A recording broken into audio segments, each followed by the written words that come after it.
Bonjour à tous et surtout, bienvenue. Je m'appelle Marie-Ève Robert, je suis membre de Mentorat Québec depuis plus de 4 ans et présidente depuis juin 2023.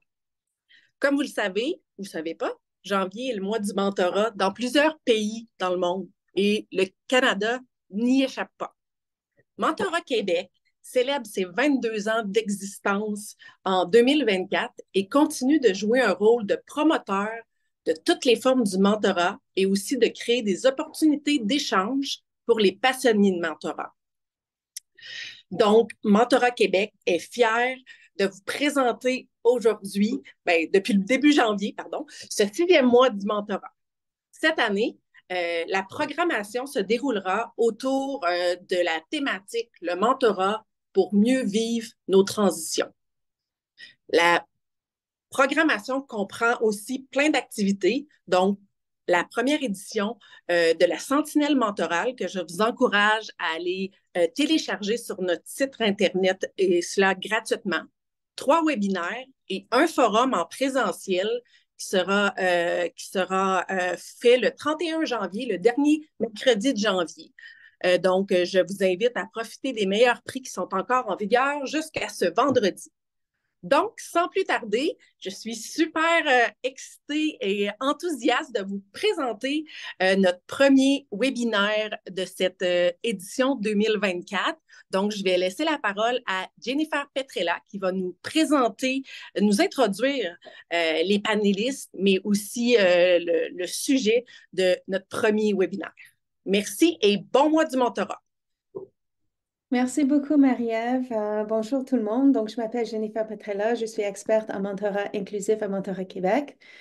C'est un grand honneur pour moi d'animer le webinaire aujourd'hui. Non seulement il lance le mois du mentorat 2024, mais il va dans la ligne droite des explorations du mentorat inclusif, donc une série de balados qu'on co-anime régulièrement avec mon collègue Joël Nawej-Carlitage. Donc, le sujet d'aujourd'hui est un sujet vraiment fascinant, dont on traite peu, ni sur la place publique, ni dans la littérature et les recherches. Il s'agit du mentorat par et pour les communautés 2S LGBTQ+. En réfléchissant à ce sujet, 4 questions me sont venues d'emblée. Donc, je vous les lis tous les 4. Premièrement, est-ce que les principes mentoraux sont les mêmes lorsqu'il s'agit d'une personne de la communauté LGBTQ+, que lorsqu'il s'agit d'une personne hétérosexuelle ou cisgenre? Deuxièmement, est-ce que le mentorat pour les personnes gays et lesbiennes s'exerce de la même façon que le mentorat pour les personnes trans et non-binaires? Troisièmement, qu'arrive-t-il quand un mentor ne partage pas cet aspect d'identité de leur mentoré 2S LGBTQ+? Est-ce qu'il y a des bonnes pratiques à suivre, des embûches à éviter? Et quatrièmement, au point de vue des organisations, est-ce que les organisations qui souhaitent faire une transition vers une culture plus inclusive peuvent s'inspirer des programmes de mentorat 2S LGBTQ+, pour réaliser cette transition? Alors, pour creuser ces questions, on a avec nous 3 panélistes d'exception. Je suis très, très honorée de vous les présenter maintenant. En premier lieu, Zachary Georges Gagné. Zachary est coordonnatrice à l'engagement francophone chez Réseau Enchanté, un réseau national de plus de 200 centres de fierté 2S LGBTQ+, à travers le Canada. Bonjour Zachary, bienvenue. En deuxième lieu, Florence Gagnon, qui est directrice du développement créatif à Fierté au Travail Canada. Bonjour Florence. Et pour finir, Patrick Giagnotti, gestionnaire et responsable de l'équipe de promotion à H. Grégoire Nissan Chomedy, concessionnaire automobile sur la rive sud de Montréal. Bonjour Patrick. Bonjour Jennifer, merci de m'accueillir. Merci à vous 3.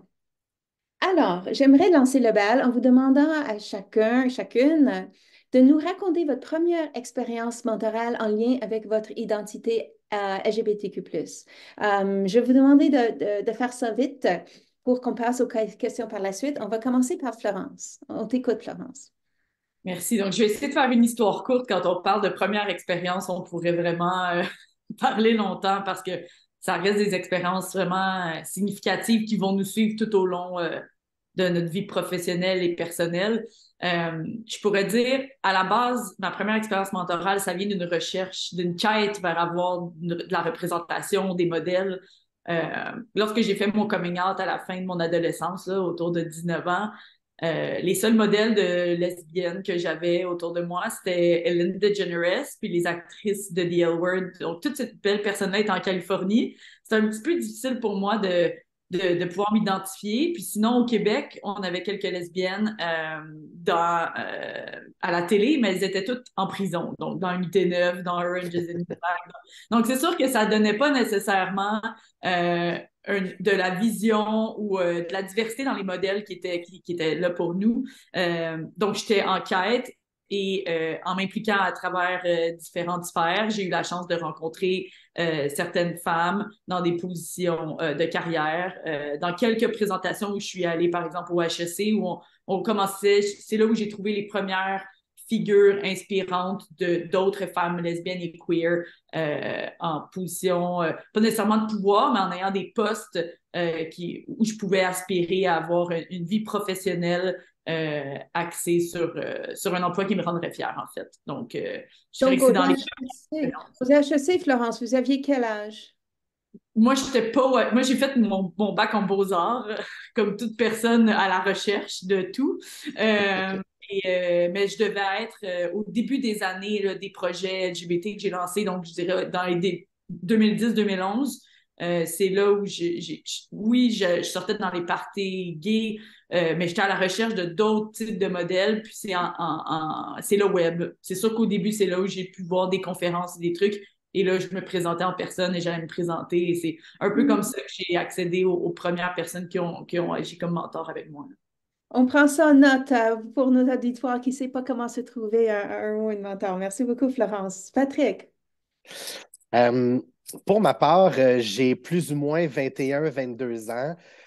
Obviously, je ne suis même pas avoué, donc personne ne le sait. Même moi, au fond de moi-même, c'est caché un peu, mais je ne me l'avoue pas. Et j'étais chez Bell Mobilité, travaille dans un centre d'appel. Je vais me souvenir, j'étais dans l'escalier roulant et je me fais aborder par un jeune homme. Il me dit allô, il dit nous ici, on a une communauté LGBT où on fait des activités, on essaie d'échanger ensemble et on travaille l'intégration. Ça te tente-tu de venir avec nous? Je vous rappelle, je ne suis pas avoué. Alors là, moi, sur le coup, je suis comme, mais comment il a fait pour le savoir? Puis, oh my God, t'es dans ma bulle. Tu sais, c'est un petit peu comme ça que je me sens. Et puis, le gars, il a dû voir un peu dans ma réaction que je n'étais pas très à l'aise avec même le sujet à la base. Donc, tout simplement, il me dit, écoute, il dit, ce que je vais faire, il dit, je vais te donner ma carte, tu as mes coordonnées là-dessus.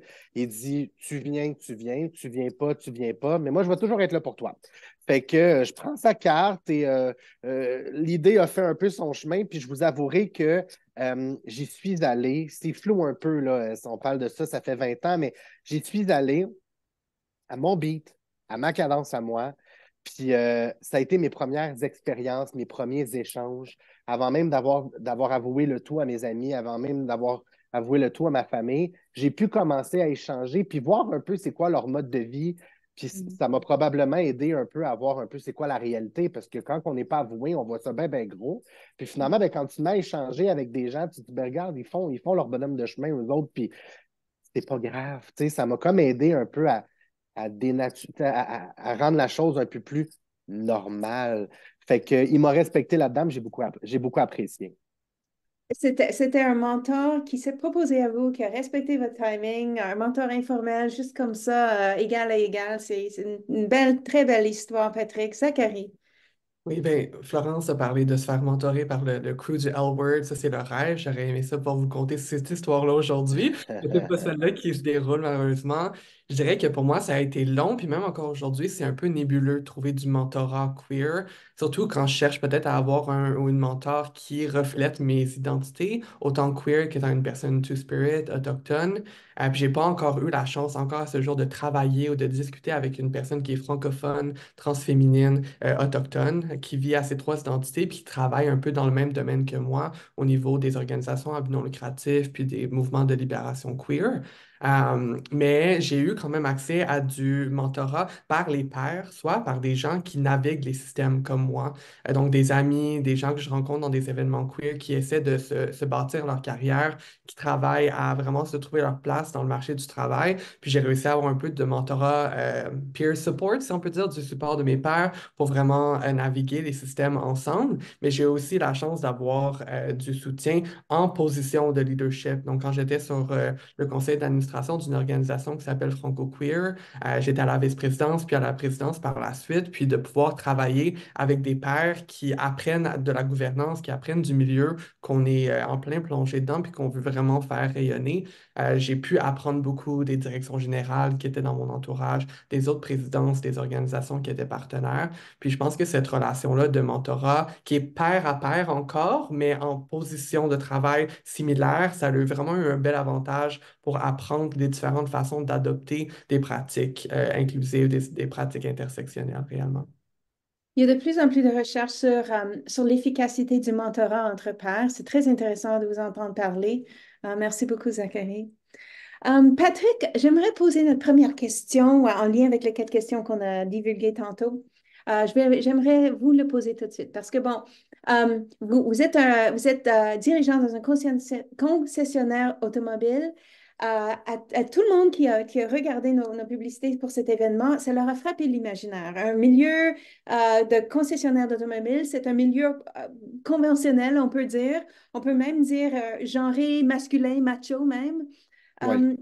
Comment est-ce que vous vous positionnez en tant qu'homme gay dans ce milieu de travail et quel rôle joue le mentorat là-dedans? Quand tu commences dans le domaine, ça fait peur. Je ne veux pas catégoriser le domaine, mais je pense que statistiquement, sans avoir fait mes recherches, je pense quand même que ça reste un domaine plus homme.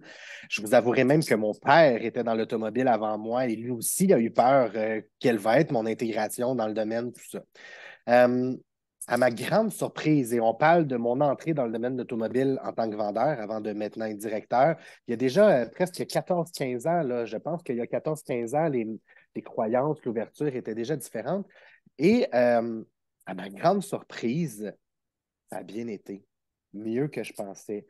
Je vous dirais que j'aurais pensé que le fait que je suis gay ait amené beaucoup plus de jugement, des choses comme ça.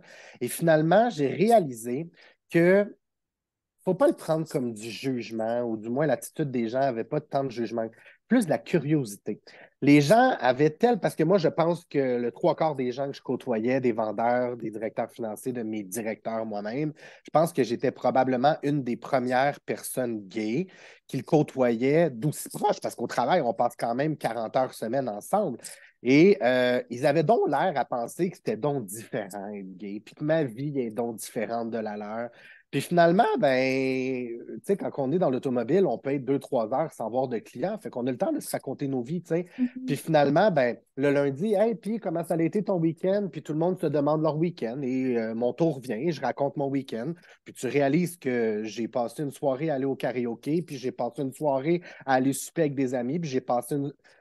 Puis plus les fins de semaine se racontaient, plus que les gens réalisaient que ben, ta fin de semaine, ma fin de semaine est très, très, très similaire. Donc, le temps a fait son travail. C'est sûr que je suis quelqu'un qui a énormément d'humour. Je suis vraiment, vraiment pas une personne susceptible. Puis je comprends. Je comprends que c'est différent pour toi. Puis je comprends que quand on me pose des questions, des fois, je leur disais, des fois, ils me posaient des questions plus intimes. J'attends, là. Si tu me poses la question, aie l'ouverture d'entendre la réponse. Tu sais. Mais ça a été de fil en aiguille que je pense que le temps a fait son œuvre de dire, ben finalement, ce gars-là, il vit une vie total normal. Tu sais, je ne veux pas utiliser le normal, mais vous comprenez ce que je veux dire. Tu sais, moi, mes échanges avec mes amis, mes échanges avec ma famille, comme beaucoup à la tienne, finalement. Ouais, ouais. Alors, La menace n'est pas là, quoi. non, c'est ça, la menace n'est pas là. Mais beaucoup, beaucoup, beaucoup de questionnements. Beaucoup de questionnements dans ma vie privée, beaucoup de questionnements sur tu sais, moi, j'ai fait des choses tu sais, j'ai une formation en danse, j'ai dansé dans des clubs, j'ai dansé dans des émissions de télé, tout ça. Fait que j'ai un volet de ma vie aussi qui est plus wild, mais c'est pas nécessairement parce que je suis gay. Il y a des gars straight aussi qui dansent à la télé. Puis, tu sais, fait qu'à un moment donné, les gens, ils étaient C'est comme si c'était un soap, là, tu sais, ma vie. C'était un téléroman, mais il était plus en haleine sur ce qui se passait dans ma vie, mais le jugement, je ne l'ai pas ressenti. Et, Thank et, God. et Patrick, vous avez parlé d'une certaine évolution hein, depuis 15 ans.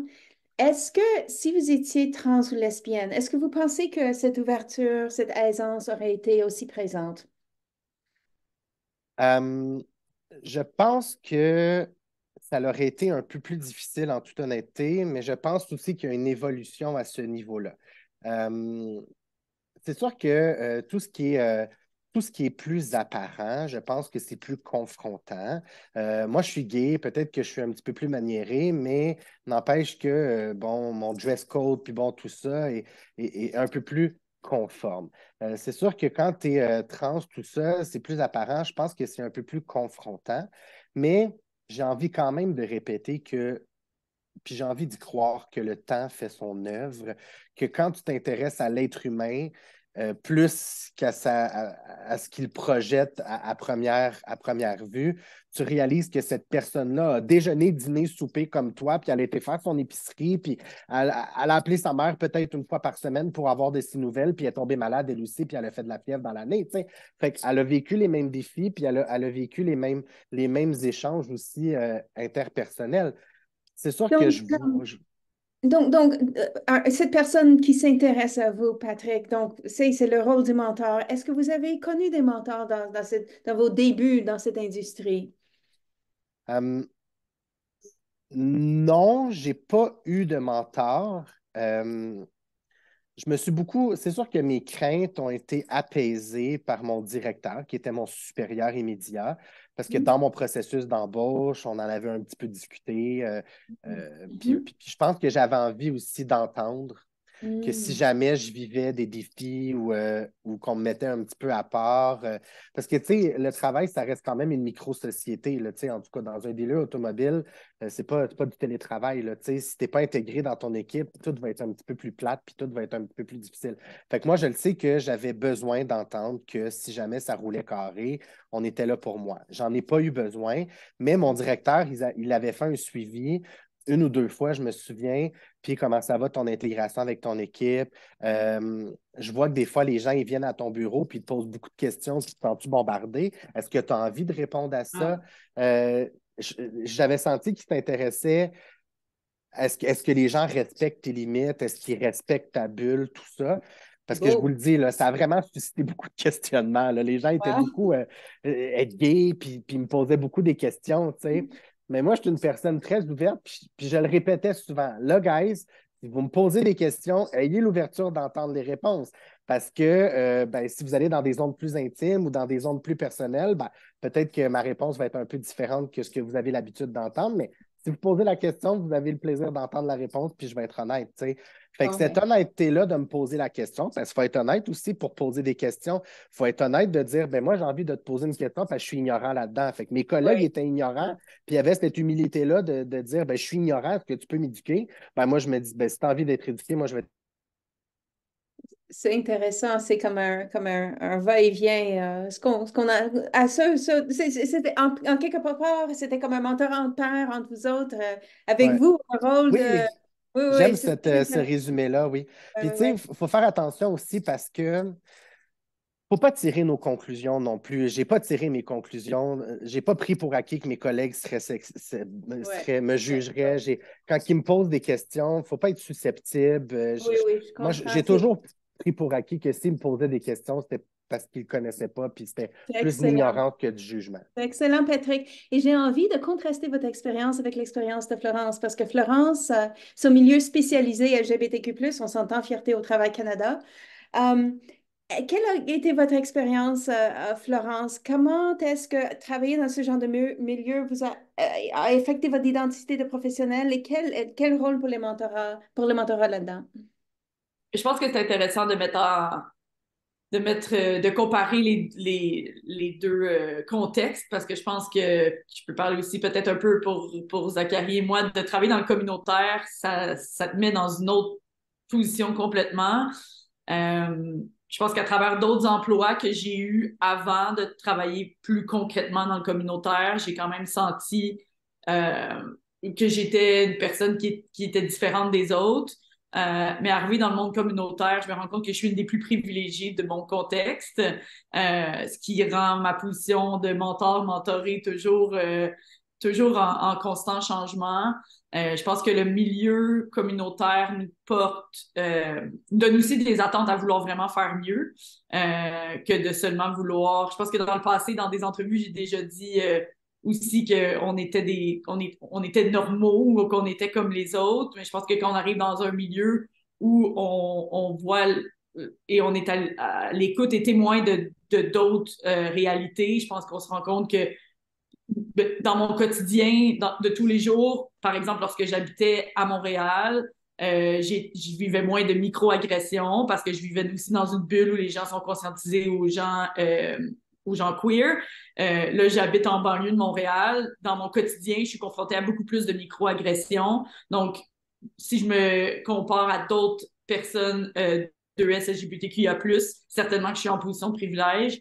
Puis c'est juste à ce moment-là de travailler et d'être dans des contextes pour être conscient de ces biais-là qu'on a nous-mêmes ou qu'il y a d'autres réalités, d'être plus conscient de l'intersectionnalité, par exemple, je vais en parler un peu plus tard, mais c'est ce qui vient vraiment changer le combat que je mène tous les jours à travers, mon mentorat, mon travail. Mais je pense que c'est juste aussi, je suis juste plus confrontée à certaines réalités que dans d'autres contextes, on ne voit pas nécessairement. Le milieu communautaire, c'est un milieu quand même qui est dur parce que c'est un milieu qui est sous-financé, qui rassemble énormément de gens. On nous met tous dans le même groupe. Là. Vous allez tous vous aimer, vous autres. Là. Mais on vit des réalités complètement différentes. C'est aussi ça que j'aime lorsque je parle de nos communautés. Je pense que c'est important que les gens comprennent qu'on essaye de se battre tout le monde pour les mêmes choses, mais on vit pas du tout les mêmes choses. Puis on essaie de naviguer ça, mais c'est pas évident. Puis en plus, on est sous-financé le communautaire, donc tout ça mis ensemble. Mais je pense qu'à travers...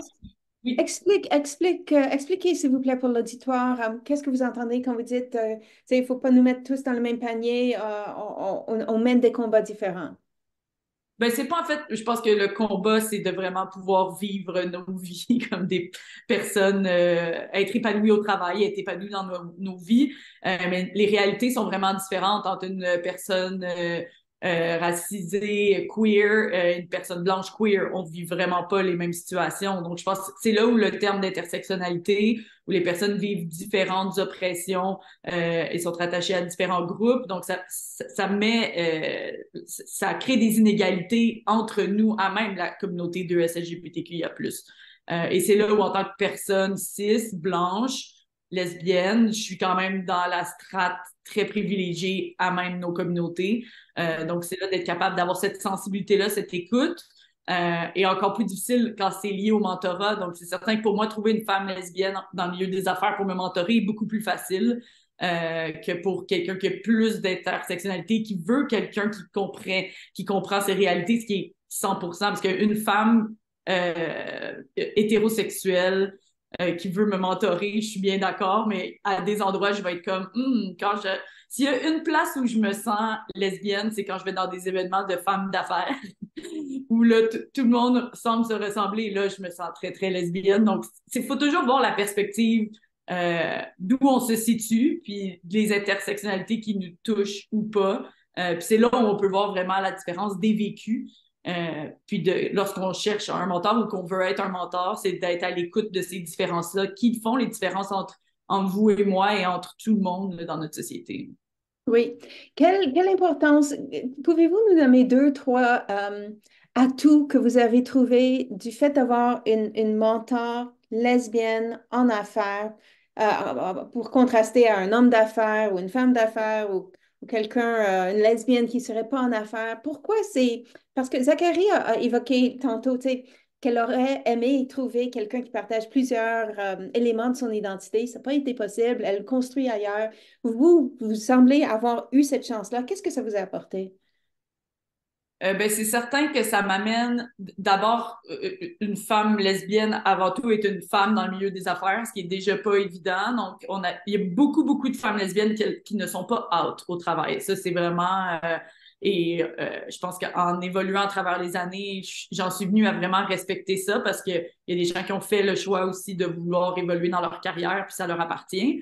Mais c'est vraiment une autre réalité il y a une question d'être moins pris au sérieux.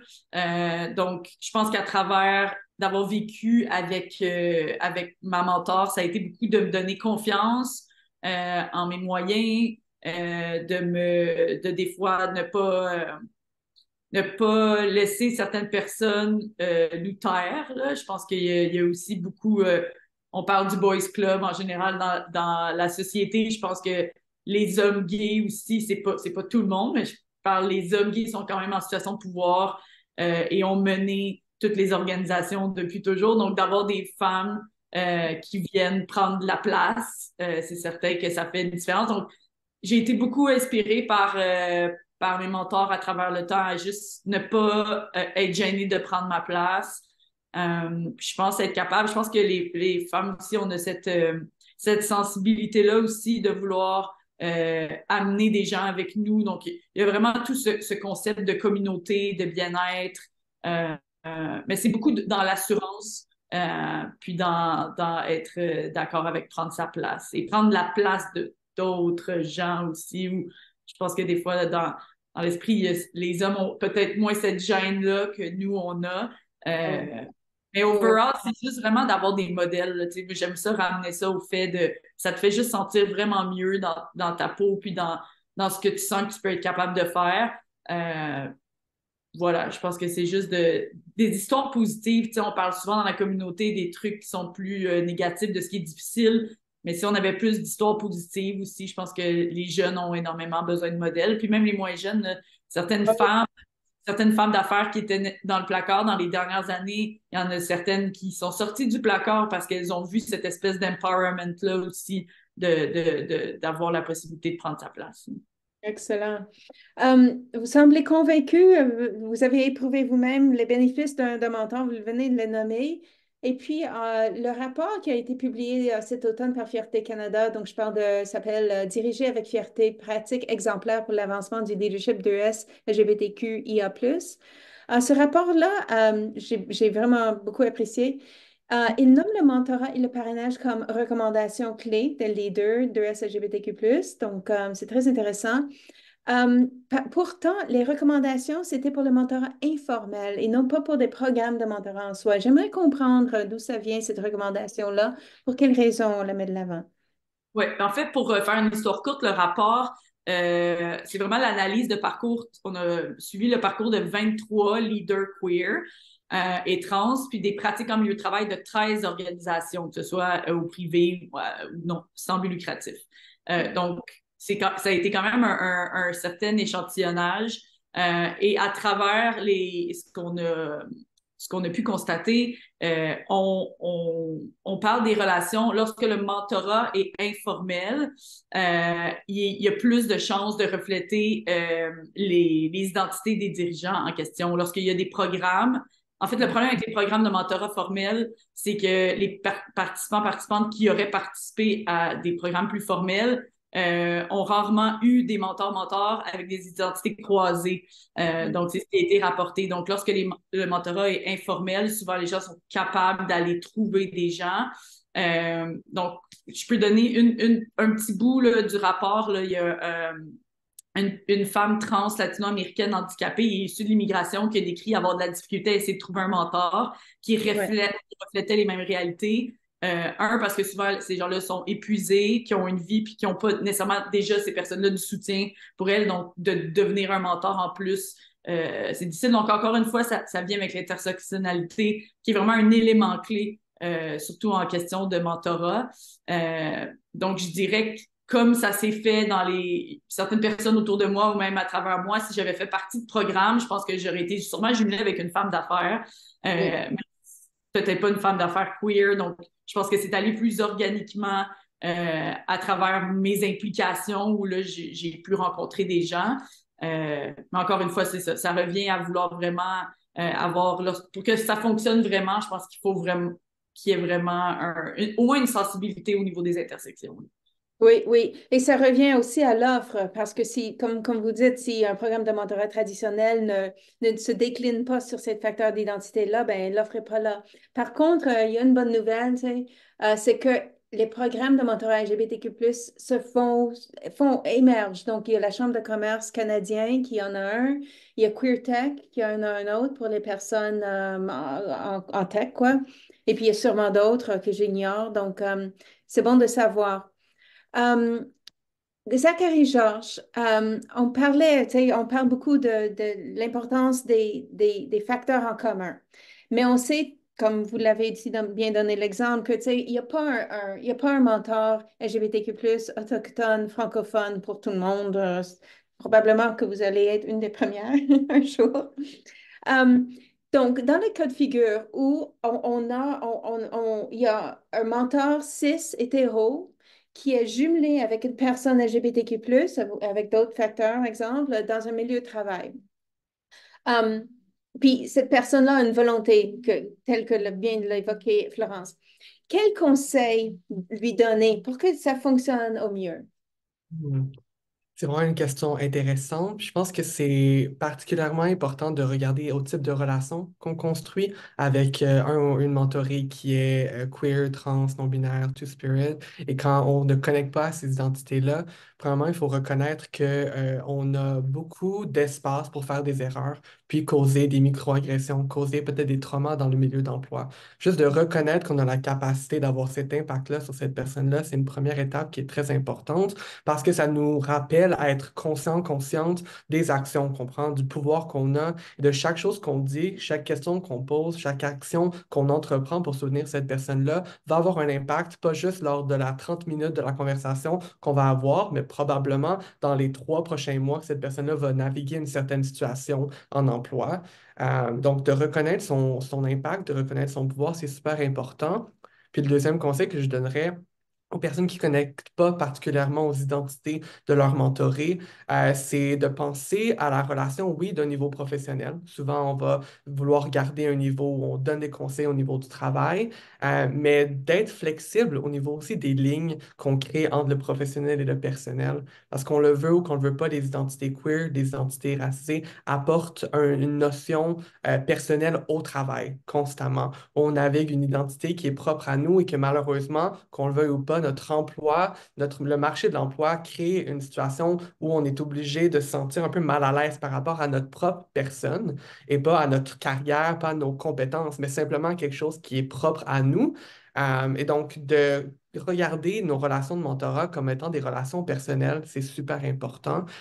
Souvent, si on ne sait pas comment répondre à une question qui nous est demandée parce que c'est très particulièrement queer comme question, comme expérience que notre mentoré nous apporte, de penser à comment est-ce que je soutiendrais un ou une membre de ma famille qui me demande sur une situation que je ne connais pas du tout.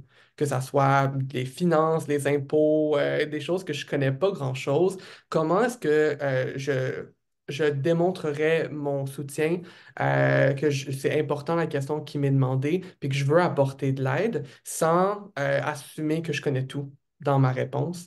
Et je pense que chacun et chacune de nous, on a déjà traversé cette expérience-là de soutenir quelqu'un qu'on aime sans vraiment savoir ou être expert dans le domaine qu'on les soutient. Et je pense que ça se transmet très bien dans le milieu d'emploi où je connais pas toutes tes expériences, je connais pas tout ton parcours de vie, comment tu t'identifies, qu'est-ce que tu as vécu, mais je vais faire de mon mieux pour t'aider à trouver des outils qui viendront peut-être pas de moi, peut-être te connecter à d'autres personnes aussi pour te soutenir là-dedans, mais de poser des questions sur est-ce que tu peux me parler de ton besoin à toi. Laisser la place vraiment à l'autodétermination de nos mentorés, c'est très, très, très important.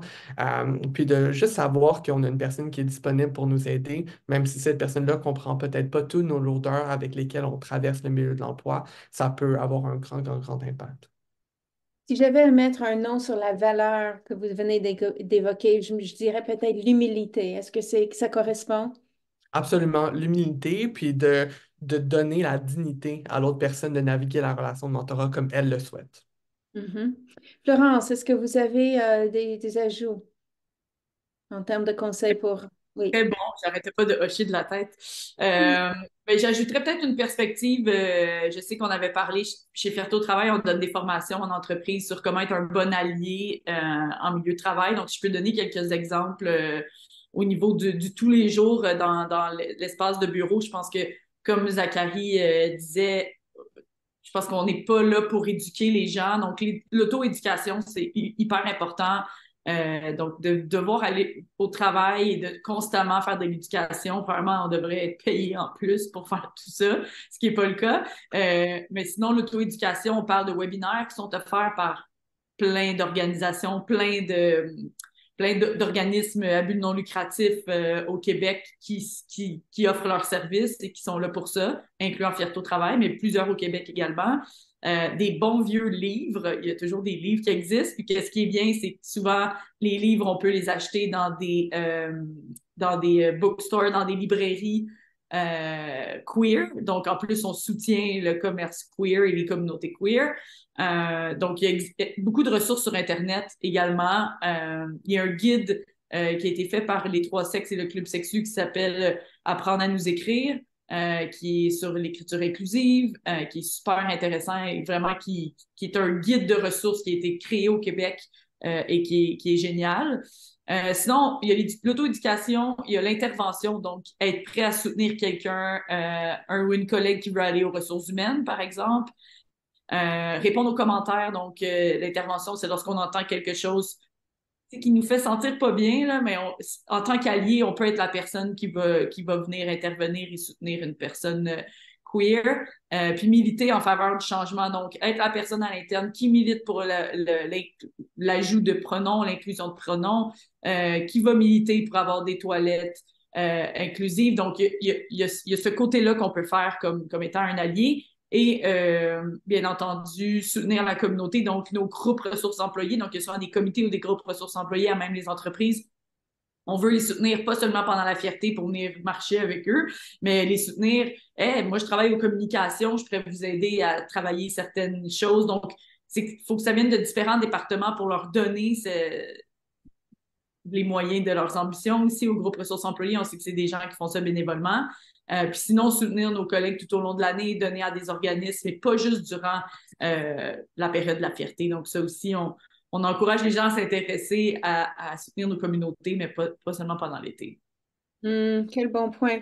Donc, on a parlé de l'humilité. Donc, moi, j'ajouterais ici un peu curiosité, pas ou respect d'apprendre sur l'autre, mais aussi le courage. Et là, on revient à ce que Patrick a dit tantôt, parce que, tu sais, d'aller cogner à la porte de Patrick pour poser une question un peu gênante, tu sais, on est ignorant, on connaît pas ça, la réalité d'un homme gay.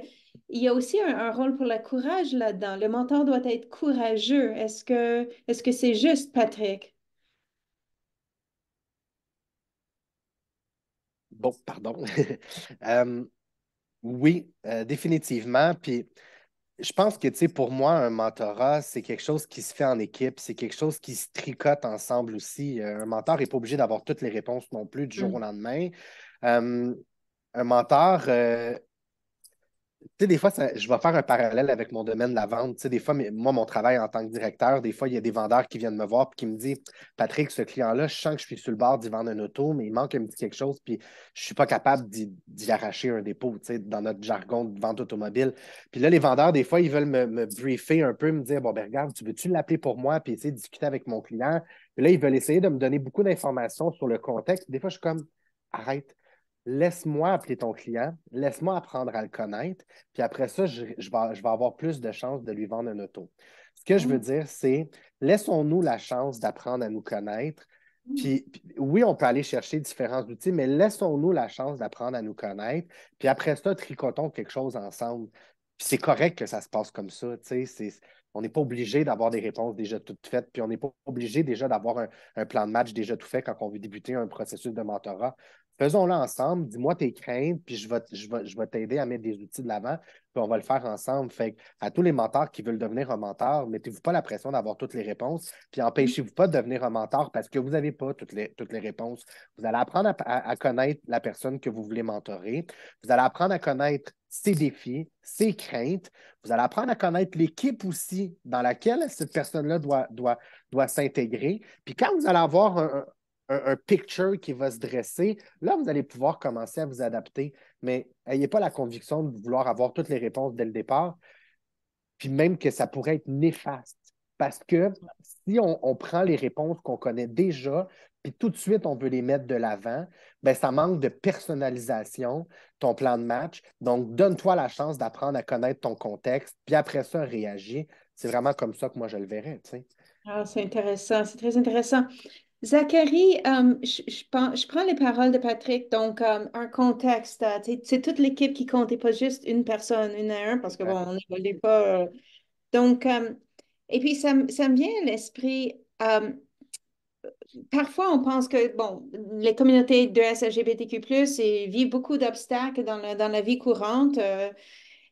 Mais pourtant, et puis moi, ça porterait à croire, dans mon ignorance, que bon, ces communautés-là sont peut-être plus ouvertes d'esprit que d'autres, et c'est peut-être vrai. Mais on sait que le racisme existe au sein des communautés de LGBTQ+, le sexisme, la transphobie aussi. Euh, Comment est-ce que, dans une relation de mentorat, comment est-ce que ces croisements de discrimination, comment vous réagissez? Quel mot de sagesse avez-vous? Mhm. C'est des réalités qui arrivent constamment. Puis moi, j'ai la chance au Réseau Enchanté de travailler au développement de notre programme de mentorat qui soutient les personnes de SLGBTQI+, en une organisation de SLGBTQI+, à être mentorées par des personnes queer et trans aussi. Puis c'était une de nos premières concerns. La première chose qu'on a réfléchi, c'est oui, c'est bon qu'on connecte les personnes queer avec d'autres personnes queer, mais c'est pas toujours possible. Comme Florence expliquait, les personnes racisées, les personnes vivant avec un handicap, parfois ont pas la chance d'être mentors parce que déjà là, sont déjà épuisés par la charge de travail additionnelle qui leur est remise. Et donc, comment est-ce qu'on s'assure que les personnes qui ne partagent pas toutes les identités raciales, les identités de vie, qui vivent pas toutes les mêmes oppressions, puissent soutenir de façon adéquate leurs mentorés qui partagent des expériences différentes? C'est important parce que, premièrement, il y a plusieurs recherches et statistiques qui démontrent que les personnes trans, non-binaires, autochtones et racisées font face à des barrières d'accès à l'emploi qui sont vraiment amplifiées comparées à d'autres membres de la communauté de SLGBTQI+. C'est justement parce qu'elles vivent les effets de différents systèmes oppressifs. Donc oui, l'idéal, c'est d'avoir des pairs qui ont des identités similaires, mais c'est très rare. Puis dans ce cas-là, ben, c'est comme Florence expliquait, c'est un peu au mentor de faire plus de recherches, plus de lecture, d'avoir l'humilité de savoir qu'il ne connaît pas tout ce qui est nécessaire pour soutenir son mentoré. Et nous, au Réseau Enchanté, on trouvait ça super important d'implémenter cette connaissance-là, cette humilité-là dans notre programme en tant que tel. Et donc, on s'assure de rencontrer chaque mentor qui applique à notre programme pour leur demander quelles sont tes connaissances au niveau des pratiques antiracistes, au niveau de l'autochtonisation du milieu d'emploi, pour comprendre est-ce que cette personne-là a les outils et est adéquate pour un pairage qui n'est pas nécessairement idéal ou parfait au niveau de la connexion des identités. Puis ensuite, en plus d'avoir cette discussion-là qui est très réelle et très humaine, on implémente ça à travers un code d'éthique que tous nos mentors et tous nos mentorés signent pour entamer le programme de mentorat qui leur explique, quelles sont leurs ressources pour naviguer les microagressions, les problématiques qui peuvent survenir. Donc, notre staff au Réseau Enchanté est disponible pour soutenir une résolution de conflit, pour soutenir un changement de mentor parfois lorsque c'est nécessaire.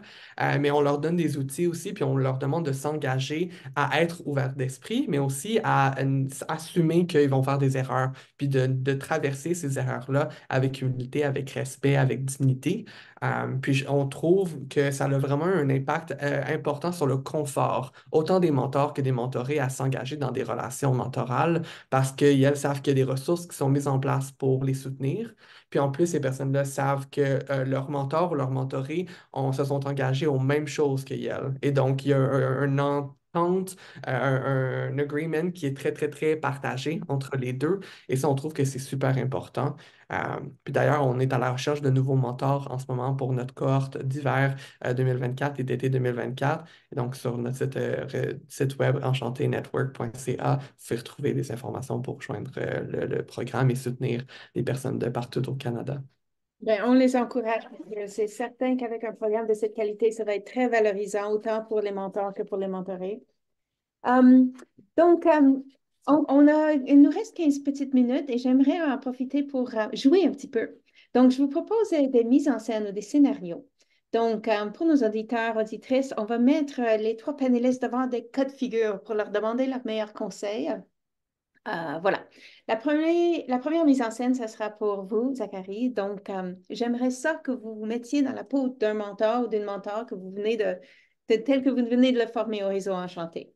Donc, vous avez en face de vous, mettons que vous êtes, bon, vous avez en face de vous le mentor d'une femme trans qui a un nouvel emploi depuis 3 mois. Okay? L'employeur et les collègues de cette femme la mégenrent et la méprennent pour un homme. Donc, la mentorée aimerait que son milieu de travail soit au courant de son identité de genre, mais elle craint leur dire. Elle demande conseil à son mentor. Donc, vous avez ce mentor en face de vous. Comment conseillez-vous ce mentor d'agir ou réagir à la mentorée? Hmm. La transition en milieu d'emploi, c'est un processus qui est très complexe, qui est complètement différent pour chaque personne trans. Moi, je me souviens, il y a un peu plus de 3 ans, j'étais en milieu d'emploi et dans ma vie personnelle, je vivais ouvertement en tant que personne two-spirit, en personne transféminine, mais en emploi, j'avais une réalité complètement différente où on utilisait les pronoms masculins pour ma personne, où on me traitait comme si j'étais un homme. Et donc, cette question me touche particulièrement parce que c'est une situation que j'ai naviguée moi-même. Puis pourquoi c'est autant compliqué, les transitions en milieu d'emploi? Selon moi, il y a 2 éléments, mais c'est que premièrement, il y a des dynamiques de pouvoir qui sont tellement intrinsèques dans comment on interagit avec le genre d'une personne en emploi. Puis ensuite, il y a un grand manque de sensibilisation au sein de nos milieux du travail. Puis je suis contente que Florence ait parlé des formations qui sont ouvertes par Fierté au travail parce que c'est des formations qui sont nécessaires et qui changent la perspective de beaucoup de personnes en milieu d'emploi. Je pense que dans tout type de mentorat, comme je l'ai mentionné plus tôt, c'est important d'adopter une approche qui valorise l'autodétermination. Donc, la personne, la trans, dans cette situation-là, elle a la chance de dire qu'est-ce qu'elle a besoin, qu'est-ce qu'elle veut, qu'est-ce qu'elle craint, puis que l'approche du mentor soit aussi informée on appelle ça les soins informés par le trauma, qui est une approche qui est appliquée surtout dans le milieu d'intervention sociale ou médicale où on assure que cette personne-là qu'on sert, qu'on dessert, évite la retraumatisation. Et donc, si cette personne-là crée déjà des problèmes ou crée des embûches dans sa transition au milieu d'emploi, essayons de limiter ou de prévenir ces embûches-là dans notre relation mentorale aussi, puis d'y réfléchir comment ça s'applique à nous deux et pas juste à la mentorer avec son milieu d'emploi. Donc, on lui demande qu'est-ce qu'elle craint, cette mentorée-là.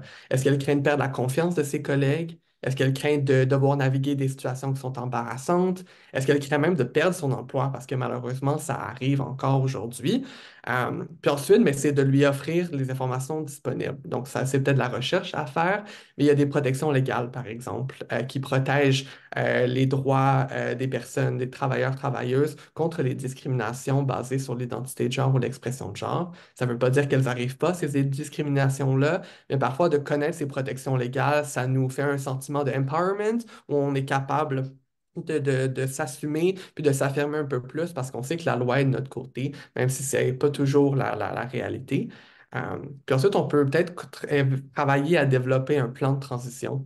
Un plan de transition, c'est un plan étape par étape qui assure une transition fluide au milieu d'emploi. Donc, ça va peut-être avoir attrait au dévoilement à son équipe, changement de pronom dans sa signature, le code vestimentaire de l'emploi, puis de considérer de créer un plan avec sa mentor, avec son mentoré, pour qu'elle puisse ensuite l'apporter à son employeur, puis offrir un outil déjà à son employeur. Ça peut être une très bonne solution.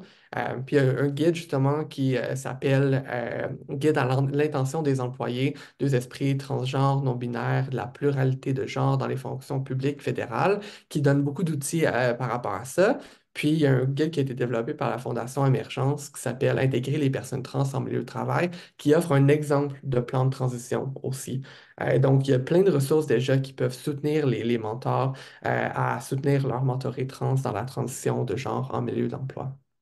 Excellente ressource. Merci énormément de nous les avoir nommés. C'est très, très utile. Il y a quelque chose qui me frappe tout particulièrement, Zachary, c'est en quoi l'expérience de faire cette transition dans un milieu normal, dans notre société, peut exposer, peut mettre en lumière tout les dynamiques des identités de genre qui façonnent de façon inconsciente les relations. On est on est très chanceux comme société d'avoir ces expériences qui s'articulent de plus en plus sur la place publique pour qu'on puisse déconstruire ouais, les normes dans lesquelles on vit. Deuxième cas de figure s'adresse à Patrick. Patrick, cette fois-ci, on essaye de vous imaginer en responsable d'un programme de mentorat. Donc, la direction de votre entreprise souhaite que l'entreprise réalise une transition vers une culture plus inclusive. Pour ce faire, elle demande à ce que les employés membres de la communauté 2S LGBTQ+, participent à du mentorat inversé, c'est-à-dire où un leader de l'entreprise serait jumelé à un employé 2S LGBTQ+, pour mieux connaître leur réalité. Or, dans votre milieu, il n'y a aucun employé 2S LGBTQ+, qui répond à l'appel de recrutement. Il ne semble pas s'intéresser à prendre ce rôle-là. Qu'est-ce que vous faites? Ma réponse sera peut-être pas si concrète, mais je vais vous amener sur une piste de réflexion. Je vais faire un parallèle un peu avec quelqu'un qu'on soupçonne qui est gay. On ne peut pas le forcer à faire son coming out. Tout ce qu'on peut faire, c'est lui montrer qu'on est ouvert, puis que peu importe son orientation ou sa différence, on va être là pour lui. Tu sais, moi, je me souviens, j'ai fait tantôt, vous vous souvenez, hein, l'escalier roulant, 22 ans, 23 ans, j'ai fait mon coming out très tard. Est-ce que vous pensez qu'il y a des gens qui m'ont demandé si j'étais gay? Ben oui, 17, 18, 19, 20, 21, 22 ans, c'est sûr, je me le suis fait demander, puis j'ai toujours menti. Alors, mon point, c'est qu'on ne peut pas forcer quelqu'un à dire qu'il est gay. Tout ce qu'on peut lui dire, c'est je suis là pour toi, peu importe ta différence, et puis je ne te jugerai pas. Tu sais, ce genre de discours-là, de dire, mais. Intéressant. Fait que Sécuriser l'environnement, en quelque sorte. exactement. Montrer qu'on est une oreille, montrer qu'on n'est pas là pour juger, montrer qu'à deux, on serait plus fort, des choses comme ça. Fait que c'est pour ça que je vous dis, tu sais, je vous mets sur une piste de réflexion parce qu'on ne pourra pas forcer quelqu'un à se faire mentorer s'il n'a pas envie de se faire mentorer. On ne pourra pas forcer quelqu'un à se faire mentorer si la personne n'a pas encore assumé qu'elle a besoin de se faire mentorer ou du moins que ça l'aiderait à se faire mentorer. On ne peut pas le faire à sa place. Tout ce qu'on peut le faire, c'est ouvrir des portes, ouvrir nos oreilles, puis ouvrir un terrain, puis montrer qu'on n'est pas là pour juger. Donc, si une première approche n'a pas fonctionné, ben peut-être essayer une deuxième approche, mais jamais, jamais pushy. Vraiment juste de dire, tu sais, hein, je suis là pour toi, puis tu sais qu'à deux, on serait plus fort, puis maintenir des discours comme ça. Puis j'ai probablement un feeling que à un moment donné, cette personne-là va venir par elle-même vers nous. Puis, c'est du mentor, on ne s'est même pas obligé d'être su par les collègues de travail qu'on est mentoré puis qu'on est un mentor. Là. Ça peut se faire dans le privé, ensemble, à la fin de ta journée de travail. Pourquoi tu ne viendrais pas me parler de ta semaine de travail le vendredi avant de quitter pour me parler de tes défis professionnels, mais pour me parler de tes défis aussi d'intégration d'équipe? Est-ce que tu as envie qu'une fois par semaine, on prenne un 15 minutes pour jaser ensemble? Ça peut commencer smooth comme ça, un mentorat, puis après ça, on ira plus en profondeur pour mettre de l'avant des changements, des outils, des choses comme ça. Mais n'oubliez pas, on ne peut pas forcer quelqu'un à faire son coming out, donc on ne peut pas forcer quelqu'un à se faire mentorer. On peut juste ouvrir notre cœur et nos oreilles. Tu sais. Absolument. Merci beaucoup, Patrick. Le dernier cas de figure s'adresse à vous, Florence. Vous avez évoqué tantôt les microagressions. Vous avez dit que ça existe même dans des relations mentorales, respectueuses, de bonne volonté et tout ça. Qu'est-ce que vous avez... Donc, s'il y a un mentoré qui est dans cette situation-là, qu'est-ce qui pourrait l'aider ou qu'est-ce qui pourrait aider la relation? Je crois qu'à travers tout ça, comme je le mentionnais un peu plus tôt, c'est vraiment l'écoute. L'écoute, puis être aussi conscient, consciente que nos communautés sont en constant mouvement, en constante évolution et des nouvelles réalités. À travers mes 15 années d'implication, on vit dans un monde complètement différent. Donc, j'imagine que la personne qui m'a mentorée, lorsque moi, j'étais une toute nouvelle mentorée, j'étais clairement... je revendiquais certaines choses que peut-être mon mentor ne comprenait pas nécessairement. Et je suis maintenant dans la position de mentor où je le sais que je suis parfois confrontée aux nouvelles réalités des personnes que je mentore, qui sont outrées face à certaines choses qui pour moi ne le sont pas, mais que je sais que moi je suis outrée par des choses que mon mentor ne l'est pas. Donc, je pense que c'est de vraiment être à l'écoute de ça, d'avoir cette sensibilité-là, d'être capable de prendre du recul, de se laisser être qui on est, de faire, comme on dit, de la recherche, tu sais. Moi, j'ai plusieurs personnes dans mon entourage qui ont fait des coming out non-binaires dans les dernières années et c'est certain que ça m'a confrontée parce que c'est une réalité que je comprenais pas parce que c'est pas moi qui la vivais.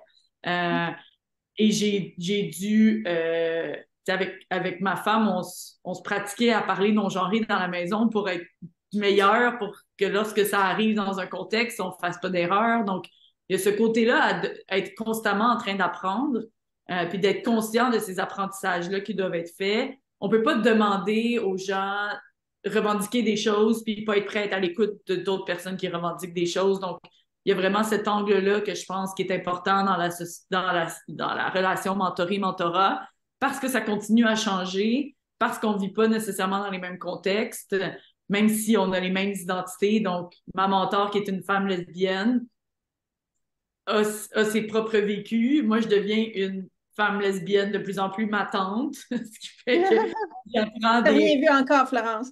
Ben, je fais juste, c'est ça, j'amène le point de rapidement les choses changent. On est aussi en position de mentorer qui devient mentor. Faut pas oublier ces réflexes-là qu'on a qui sont pas nécessairement les bons réflexes à avoir en voulant, en pensant que, justement, comme on discutait, que l'on connaît tout, on continue à apprendre toujours. Puis j'ai l'impression que ma relation de mentor me rend aussi une meilleure personne parce que je suis beaucoup plus beaucoup plus à l'écoute et beaucoup plus consciente de ce qui se passe dans notre société. Puis je pense que c'est ce que les jeunes apportent aussi, les mentorés amènent aux mentors.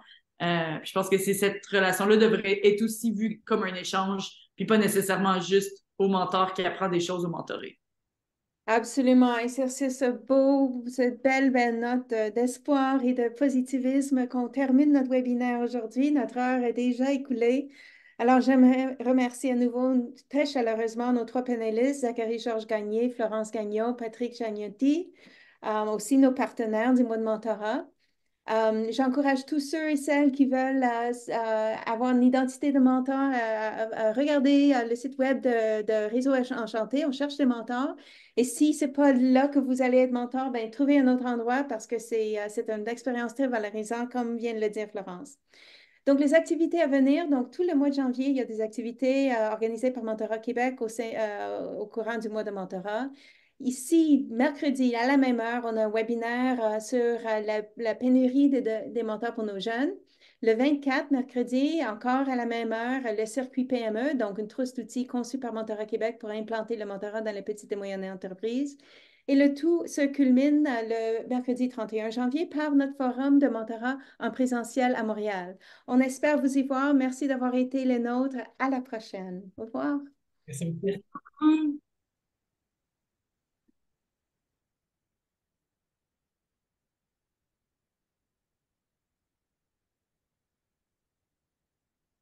Merci beaucoup.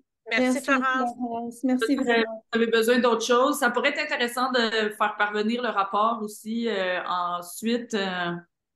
Quelle bonne idée. Marika, quand tu envoies l'article, tu pourrais peut-être mettre un lien vers le rapport. Parfait. Fait que si elle peut, si c'est possible de nous l'envoyer rapidement parce qu'il est comme déjà programmé, donc on va pouvoir l'inclure. Puis de toute façon, il faut envoyer un autre courriel spécial un petit peu, là, donc je pourrais le joindre aussi par la suite, là, sans problème.